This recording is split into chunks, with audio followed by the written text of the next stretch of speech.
Assalomu alaykum hurmatli kuzatuvchilar. Bugun sizlar bilan biz disk churralari, ya'ni grijalar haqida gaplashamiz. Grija, ya'ni hozirgi kunda aholi orasida juda ko'p tarqalgan kasalliklardan biri hisoblanadi. Bu insonni mehnat faoliyatiga anchagina ta'sir ko'rsatadi. Grija o'zi qanaqa paydo bo'ladi? Paydo bo'lishiga keladigan bo'lsak, grija bu o'sha bo'yin, ko'krak, bel grijalari o'sha umurtqa pog'onasi kanalini ichida joylashgan yadroning o'sha kapsulani yorib chiqishi natijasida yuzaga keladi. Bu qanday yuzaga keladi? Ya'ni mehnat faoliyati bilan bog'liq bo'lishi mumkin. Ya'ni o'sha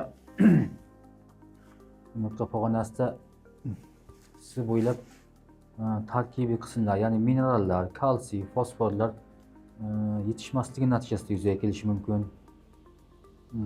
Noto'g'ri ovqatlanish sababli yuzaga kelishi mumkin.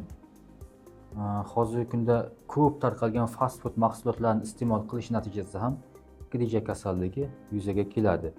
Ya'ni qanday? Ya'ni o'sha fast foodlar tarkibida kerakli minerallar, ozuqa, vitaminlar yetishmasligi natijasida bu suyaklarda fosforlanish, kalsiylanishlari buziladi hamda grija yoki boshqa kasalliklar yuzaga kelishi mumkin. Grijani biz paydo bo'lganini qanday bilishimiz mumkin? Ya'ni uni klinikalariga keladigan bo'lsak, ya'ni ajratib olishimiz kerak. Ya'ni differensial diagnostika deymiz, ya'ni bizlar shifokorlar o'z tilimizda, ya'ni boshqa kasalliklardan ajratib olish degani bu. Buni belgilari, ya'ni eng birinchi hammamizga ma'lum bo'lgan belgilardan birisi og'riq. Og'riq qanaqa bo'ladi? Og'riq, ya'ni grijani joylashgan joyiga qarab yuzaga keladi. Eng ko'p tarqalgan bel grijalari haqida gapiradigan bo'lsak, ya'ni umurtqa pog'onasi bel qismi, ya'ni 5 ta qismdan iborat, 5 ta umurtqadan, ya'ni ular orasidagi umurtqalar aro yuzaga keladigan grijalarda joylashgan joyiga qarab, masalan, belni o'zida yuzaga kelishi mumkin, umurtqa pog'onasining ustida, umurtqa pog'onasining ikki yonida, ya'ni paravertebral deymiz, o'sha sohalarda yuzaga kelishi mumkin. Juda ko'pchilikda yuzaga keladigan, ya'ni oyoq, bel bilan birgalikda oyoqlarga tarqalishi mumkin. Oyoqlarga og'riq qanaqa tarqaladi? Ya'ni tortishish, achishish, ayrimlarda ya'ni sovqotish kabi belgilar bilan namoyon bo'ladi. Ya'ni o'sha yuzaga keladigan belgilar qanday aniqlanadi degan savol turibdi. Buni aniqlash belgilari, ya'ni birinchi navbatda bunaqa belgi yuzaga kelgan inson albatta shifokorga murojaat qilish kerak. Ya'ni shifokor uni birinchi navbatda obyektiv ko'radi. Obyektiv tekshiruvlari bor, ular ko'riladi. Agar kerak bo'ladigan bo'lsa, ya'ni chuqur tekshiruvlar tayinlanadi. Chuqur tekshiruvlarga, ya'ni MRT, MCT tekshiruvlari kiradi, kompyuter tomografiyalar kiradi. Xo'sh, uni grijani joylashgan joyi, razmeri aniqlanadi hamda o'sha bemorga kerakli bo'lgan muolajalar tayinlanadi. Uni davolashga keladigan bo'lsak, davolash dori darmonlar bilan davolanish usullari bor, ya'ni medikamentoz davolanish deyiladi.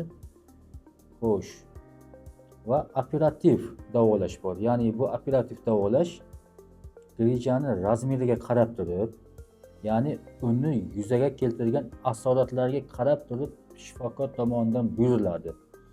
Albatta, operativ davo tavsiya etishdan oldin uni 4 oy davomida medikamentozni davo choralari ko'rilishi shart va u medikamentoz, ya'ni dori darmonlar bilan davolash bilan birgalikda albatta fizioterapiya muolajalari zarur.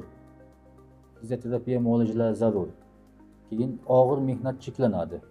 Og'ir mehnat cheklanadi. Ya'ni aytamiz biz, masalan, shifokorlar kelgan bemorga qanaqa tavsiyalar, albatta og'ir ko'tarmang deymiz. Ya'ni bir joyda ko'p o'tirib qolgan holatlarda ham qisilish bo'ladi umurtqa pog'onasida va bu ham og'riqni kuchaytirish ehtimollari bo'ladi.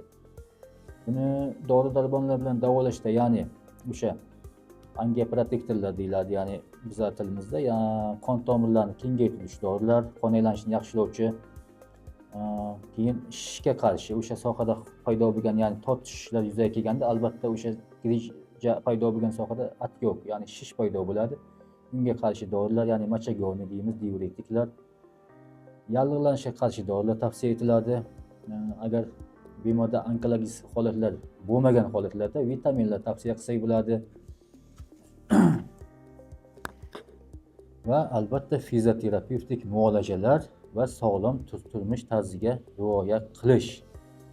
Agar mabodo sizda yuqoridagi belgilar, ya'ni og'riq, tortishish, harakatda cheklanishlar, oqsoqlanishlar, qo'llarda og'riqlar, bo'yinda og'riq yuzaga keladigan bo'lsa, albatta shifokorga murojaat qilish kerak.